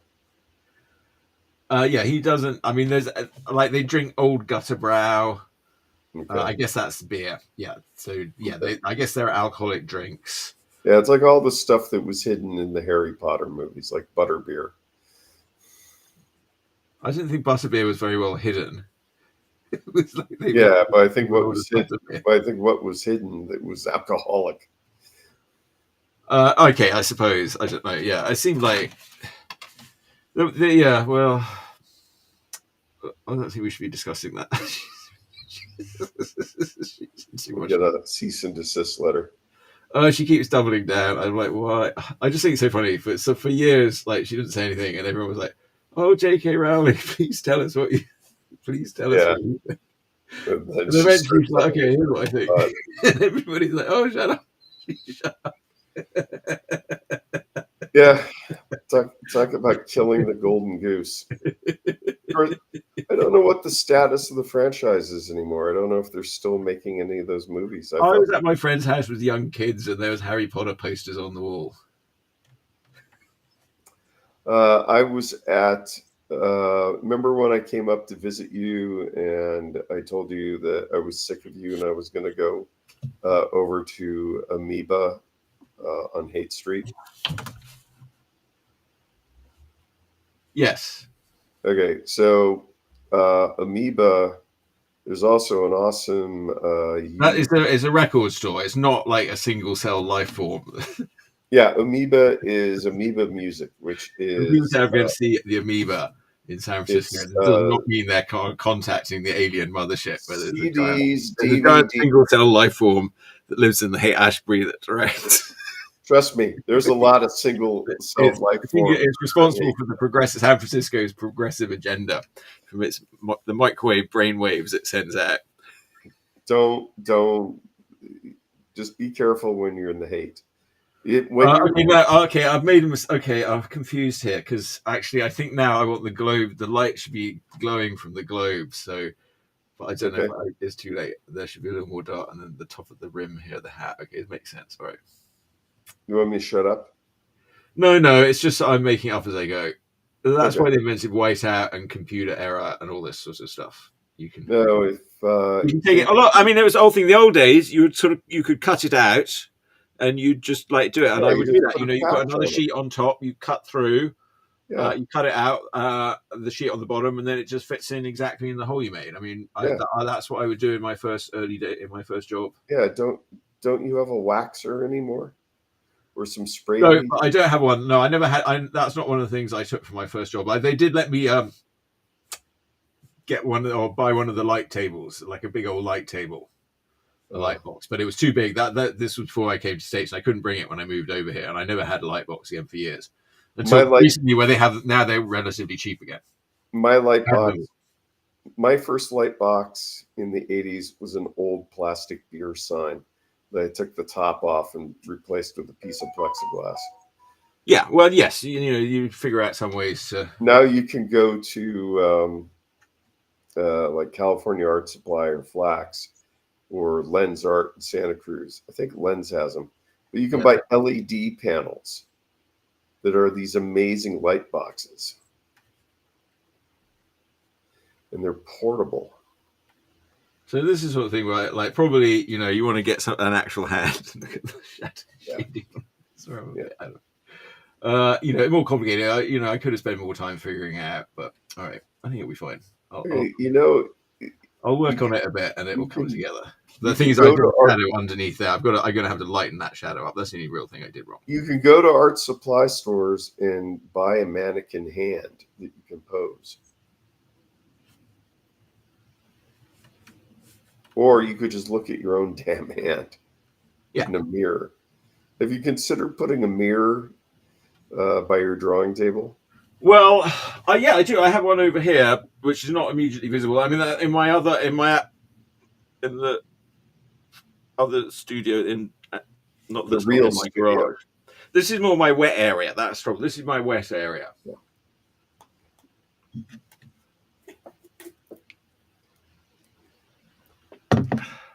Right, actually, that looks quite good. Oh, but what I was talking about was I was over on Haight, and a little walk away from Amoeba Music is Borderlands Books.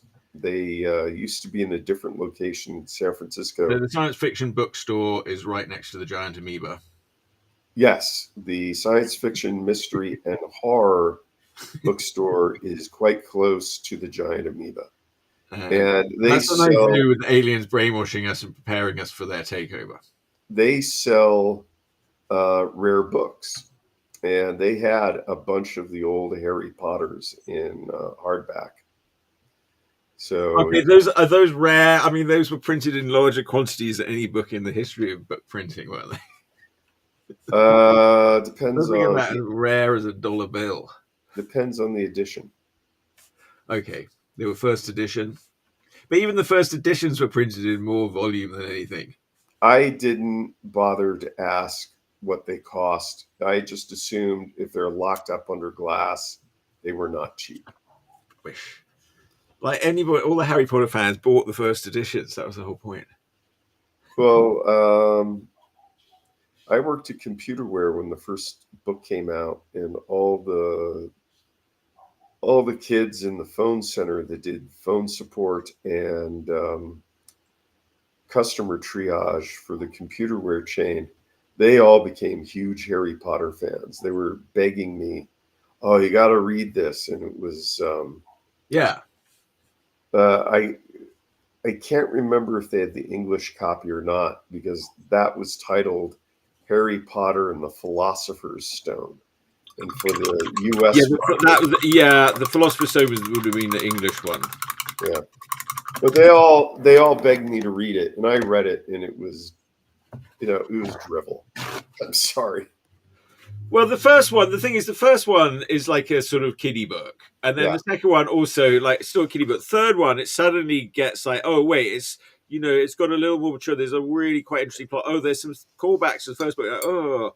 And then she goes through, and then by the end, she's like bringing out all these things that were sort of there in the first book that were right under your nose that you didn't know are actually very the characters it's actually a very clever game like that. The characters actually become adults. That was the thing about the Harry Potter movies. The first one, they were clever, but she didn't. The first one's a kiddie movie, and by the time of the last one, people are dying left and right. All right, but she pinched that from Enid Blyton. Harry Potter was pretty much the best British movie series since the Bond movies, and everyone was in it. John Cleese was in it. Your buddy? Yes, my buddy. Your buddy, you joke around with John Cleese now. Yes. I'm going to milk that story for the rest of my life. That you made John Cleese laugh? Yeah. How did you make him laugh again? I showed him my umbrella. That's not a euphemism. Well, in England it is. Yes, I appeal to a sense of Freudianism. Of course, what we've all learned from our hero, John Steed, on the Avengers, it's not the size of your umbrella, it's how you use it.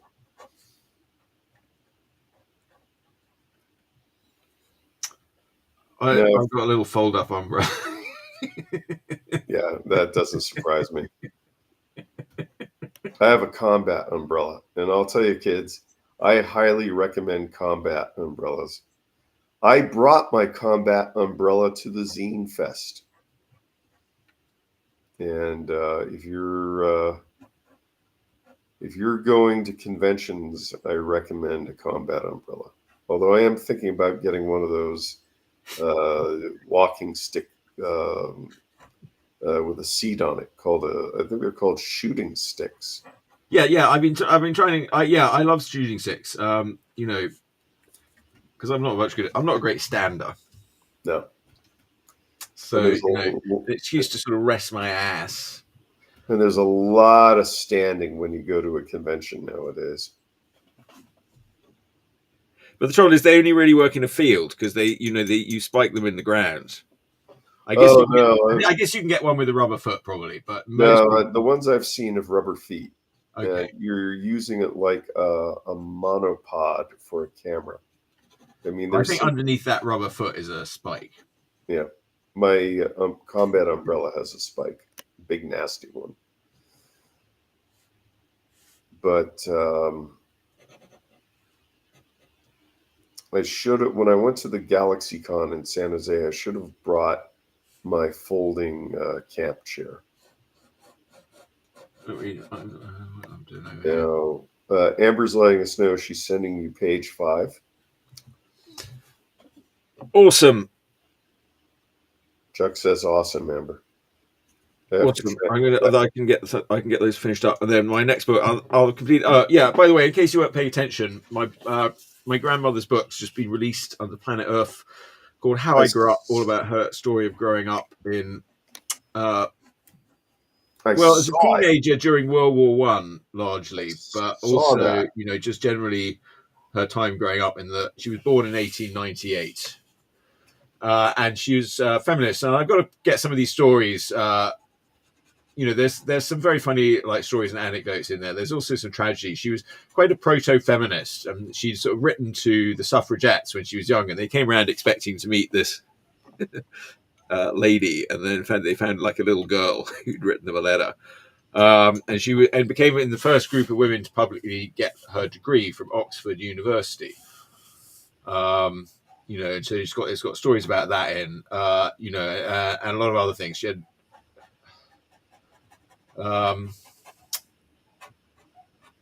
Just as a general interest, I just think she's got very different sort of views on some subjects, but obviously, it's complicated. It's just a different sort of view of things. And it's not a voice that, because she does write it very well. I saw that book on your Facebook page, and it's a free PDF. I downloaded it. And in fact, I have it on my phone right now to read at some point. Great. And it's got some nice. I try to illustrate it well with photographs and things, so it's sort of clear who the characters are. And she writes it in sort of quite little anecdote-y chunks. And there's some things that particularly tie it to me. There's a bit where she's having to sort of choose what she's going to do, and they're saying you could either sort of study art or writing, sort of thing. And she was like, well, why can't I make a book that's both? So she's so that sort of ties it to comics and things in my head. And then she did become an artist, but she wrote and drew. I'm flipping through it now. And I was hoping that you were going to put in some little drawings. But there may be some bits I've got. That's sort of my next phase of it, is to see, because there's some bits where she's really sort of very Wednesday Adam bits, and there's some little sections I'm like, oh, that's a cartoon right there, and or little strips. So I don't know if I would spoil it by doing that, but I want to sort of figure out I've got to do a pass through and sort of figure out what those bits are, and sort of think well, what could be done with them, or maybe other people could do them. I don't know. I think even just those bits, people read them and they think they were quite funny just in of themselves. Some of the pictures in the book, like this one from 1904 Dublin, It's just kind of worth getting the book to look at the pictures. It's personal histories like this. You're doing a good deed because they shouldn't be lost. No, and I thought, well, actually, I've sort of known about this book for a long time, but I thought actually it might be interesting to people in the modern times just to have that different perspective, because again, as a sort of a woman's perspective, women take a lot for granted, rights that were hard won, and sadly, right now, some of those rights are being taken away.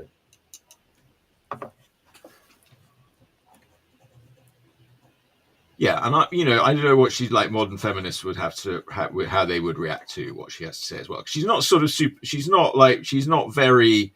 I don't know. Her father was very sort of progressive, although he'd been like a colonial officer, and I don't think my grandmother even realized this. In her lifetime, but actually his writings became very significant for Burmese and Indian independence.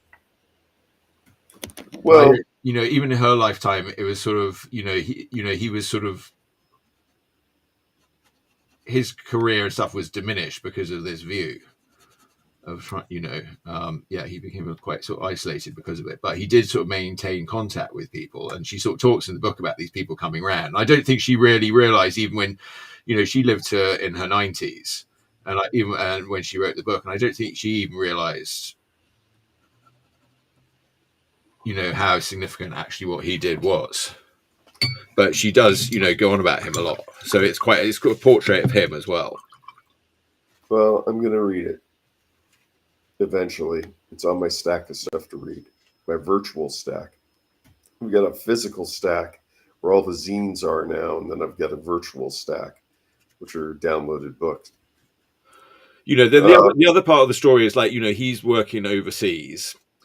And so she's raised in England with her brother, and there are other siblings that are littler overseas, but they, don't even really see the parents of the mother. And then the mother dies, overseas when she's quite young. And then the dad remarries to a woman who, was quite sort of progressive herself with a career. She was a headmistress at a school and all this sort of stuff. But, my grandmother and her did not seem to get along very well as well. So that's a whole other aspect of the story. Now, I'm trying to find where someone would be able to download this for free. I think it's planetearth.com. Yes, right now it's on my website. And it's in the shop. And where was it? How I Grew Up. Yeah, it's a freebie. So How I Grew Up by V.E. Potter.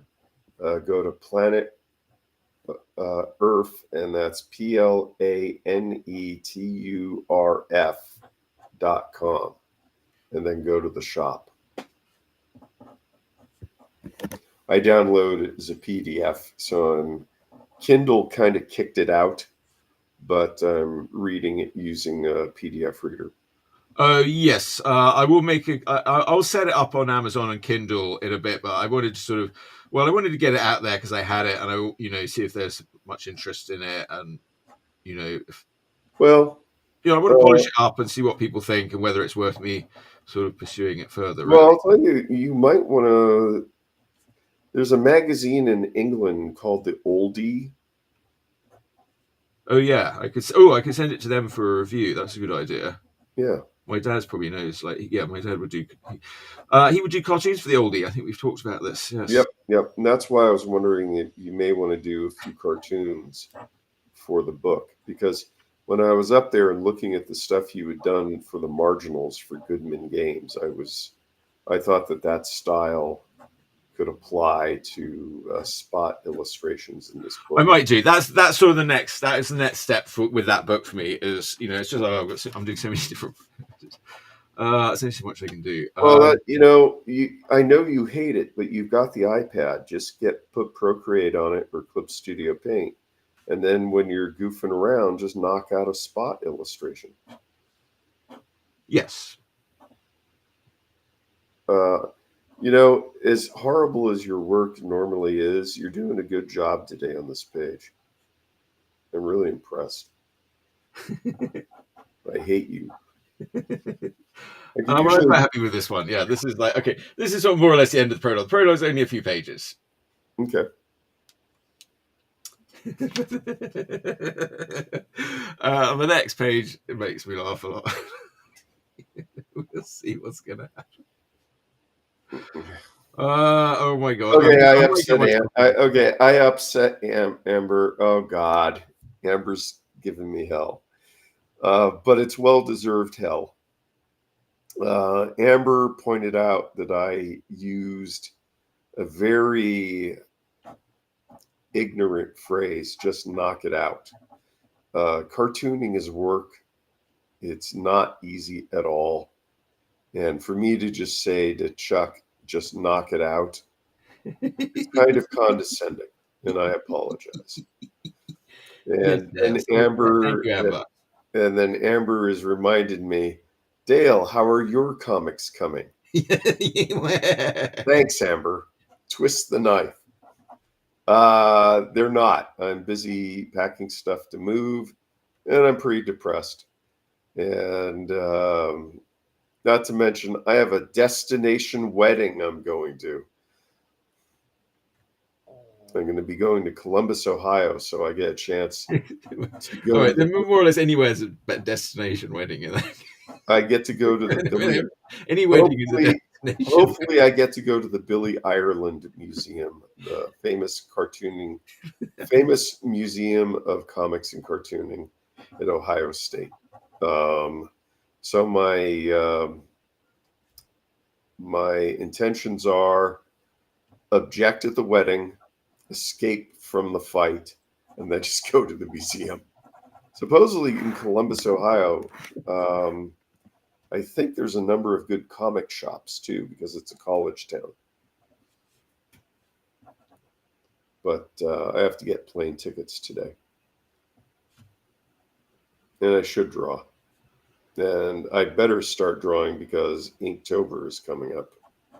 Oh God! Okay, look. Okay, yeah. Lemon said like Inktober's for people.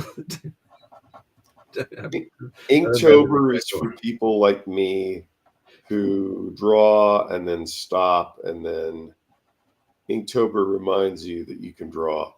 I think yes. I mean, look, it's good if you need the motivation or something to do or whatever. Yeah. I mean, the thing is, I'm never really sort of short of, projects I want to be. No, your motivation is money. No, it's not money. Oh God, I wish it was money. Then I would have gone into banking and I wouldn't have any of these problems. Dude, if you were motivated by money, you'd end up like me. Just because you're motivated by money doesn't mean that you actually make any money. Well, I tend to think, what would I do if I had all the money in the world? And I'd want to sit around doing comics. So, yeah, what to tell you on a yacht. Yeah, on a yacht. Okay, sure. It would be nice to. It would just be like that. Would be a lot of worries. Yeah. Yeah, if you were a multi-billionaire, you'd be exactly where you are now. I would I'd love to be invited onto, Larry Ellison's yacht for the weekend. That sounds great. No thanks. No thanks. Well, what's his name's island? That sounds good. But then you'd have to hang out with people like Trump. No. Hang out with Trump and Prince Andrew. I mean, it's not really worth.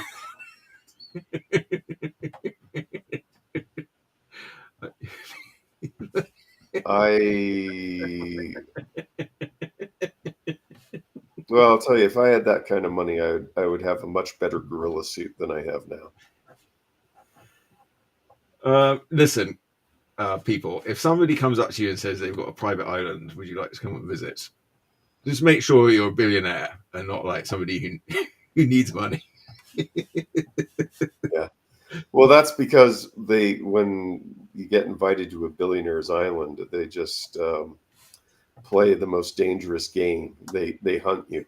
Yeah. Oh, that's good. There was a good movie about that I saw recently. That was quite a good one. The young people. They're making some good movies.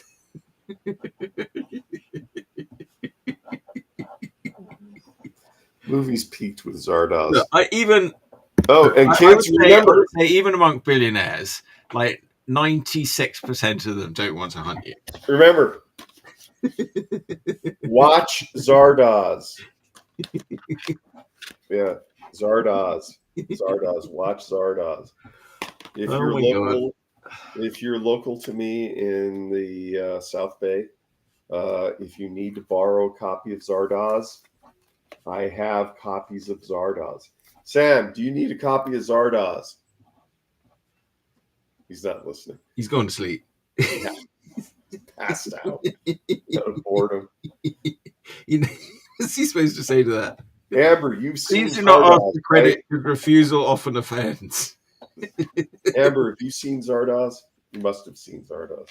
I don't think I'd let her not watch Zardoz. Is there anybody watching the show who's not seen Zardoz? Oh, hello? Oh, Yeah, hello, it's there he is. late. Okay. Too late. Okay, my audio is disabled. Yes, we Yeah. have Zardoz. Good. Amber's pleading the Yeah, fifth. but what Dale's really asking is, have you watched it? Can I take that as a no, Sam? Maybe. Maybe. Maybe. You couldn't remember. No, you've not watched it. It'll change your life, man. I feel like, just seeing Sean Connery in a sling suit is all I need to see. I know he's not even watched Oh any my other God, Connery dude. movies. You know, that would probably be That's his just first Sean Connery movie. We haven't watched Highlander or James Bond or any of the other Sean Connery movies. Like Darby We've O'Gill watched and James Little- Bond. You watched Sean Connery as James Bond. Yes. Which one? I forget the name, but I just know I remember Sean Connery as James Bond. Yeah, but I don't think we ever watched. Well, I mean, maybe you watched it otherwise, but I don't remember. Oh, no, I don't know. No, I don't remember ever watching a Sean Connery one with you. I do. Dude, Okay. I watched Sean Connery James Bond movies with my cat. I remember watching Roger Moore and Christopher Lee in The Man with the Golden Gun, which is one of my favorites. Yep. Well, that's ironic because most Bond fans know that Ian Fleming, who is a cousin of Christopher Lee, based the character of James Bond on Christopher Lee. Well, according to Christopher Lee. No, it's just obvious. Christopher Lee was James Bond in World War II. And then after World War II, Christopher Lee was recruited by Peter Cushing to be part of the MI6 project called the British Invasion, where the goal was to addict American teens to British pop culture so that they would love Britain and the United States would stay in NATO. Wait, So- Dale's made a big slip there. I think that reveals something of his secret agenda. No, it's the Beatles. That was all created by Christopher Lee. He was the one. Christopher Lee created the Beatles. But Christopher Lee created the Beatles. He was responsible for. Well, he recruited them, but he was responsible for replacing Pete Best with Ringo Starr. Ringo Starr was a protege of Christopher Lee in MI6. Now, did I ever tell you the story about the time my father-in-law pissed on Paul McCartney's head?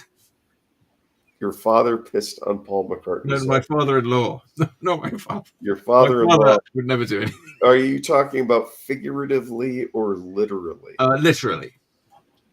How did he urinate on Paul McCartney's head? The story is that, after the end of World War II, he was a baby of 2 years old. And, he sort of grew up in that post-war period in Denmark where I don't think there's lots to do. And he was quite rebellious. And he joined a band called Melvis and His Gentlemen. And they were quite successful. And they played in Hamburg. Okay, and the Beatles, I think they may have still been the Silver Beatles. Yeah, they were not yet. They were not yet the Beatles. They didn't become the Beatles till they got back from Hamburg and went to back to Liverpool. So the Beatles would open up their sort of shows. Like Melvis and the Gentlemen would be the headliner, And anyway, he was at one time at this doing the show where the Beatles were opening up for them, and he was taking a leak in the toilet. He said, and then all of a sudden, Paul McCartney's head appeared between his legs and threw up into the toilet. So he was pissing on Paul McCartney's head while Paul McCartney was throwing up in the toilet. You know, if he had thought to save that vomit, he could sell it on eBay for God knows millions. I told this story. Do you know that the cartoonist Lonnie Mills? Do we want to do some? Oh yeah, dude, we're at noon. Okay, well, I'm just about finished here. That's good. Well, I was just going to say, I told that the cartoonist Lonnie Millsap, his partner there, she was a big Beatles fan, so I got to tell her that story. I haven't seen Lonnie in a while.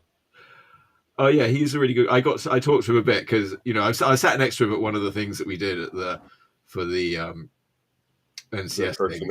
But I sort of mentioned something about it was actually that I'd been to see Paul McCartney. He said, "Oh my girlfriend. I'm not sure which his girlfriend, his wife, his partner, Crystal." And so later he said, tell her this story, and then I remember that story as well. So I was like, okay, I'll tell her that story. All right, but I guess that's the end of the show, folks. All right, well, thanks for tuning in. Here it is. Here's what I did today. I didn't do the gnome show. I've got to rethink those last two panels. I'll figure those out. I'm posting them first on Patreon on Sundays, and so I'll be drawing them here first. So you'll see them here first, and then a week later they'll go on my Patreon, and then maybe a week later I'll sort of have them going out publicly. So if you already started following them publicly, I think that's what I'm going to do. So I'll have a little bit of a buffer in between one and the next one. Are you telling me I now have to sign up for your Patreon? I hate your guts, man. Well, you can sign up for free. You'll get them free, but you might want to subscribe because that's where I'll be posting all my sketches and behind the scenes. No, hey, Thanks. Well, it's cheaper than driving up there to look at them. All right, so I'm more or less done here. I'm trying to avoid showing the globe exactly because that's more like that. That's another story. This one's not really about that. Well, you did a good job today. What are you gonna do for lunch? Yeah, well, I'm gonna noodle with it a bit more today. What are you gonna do for lunch? I like how old people look with his beard. Okay, you're not listening at all, are you? Yeah, well, I am, but I don't really have a good answer for you. Since we're subscribing to Patreons, Amber also has a Patreon. And Amber has a show later today, Art Glitch show on Twitch. I think if you're watching the show on Twitch, Amber, let me make a couple of calls and then I'll answer the question about being on the Philo tonight. I've got to talk to a couple people. So I'll try to answer you at 1 p.m. Pacific. All right. Well done, everybody. Thanks for tuning in. We'll be back next week. Okay, I didn't art battle practice this week because I've got 2 canvases. So I figured I wanted to use one next week and one the week after. And there'll be art battle September 25th in Wednesday in San Francisco. And then the following weekend, open studios. So I hope everyone will come by if you're in the Bay Area and hang out. And maybe we'll do a special sort of open studio show. Meaning I have to drive up to San Francisco. Or you could fly or walk or bicycle. Also, I have to wear a mask, remember? Yes. So I'll have to have a sock puppet to do my mouth when I'm talking. Well, I'm not going to force you to do anything you don't want to do now. Yeah, sure. The show is performed only with consent. Yeah, sure. Careful consent, and consent may be removed at any time. Yeah, sure. All right. Goodbye, everybody. Bye. Song for Chuck Whelon showy. He asked me to write one, but I stole from David Bowie. Here's a theme song. Chuck Whelon is the best. We have lots of hosts, but we're running out of gas. Will you be our guest on? Will you be our guest on? Be on the Chuck Whelon show.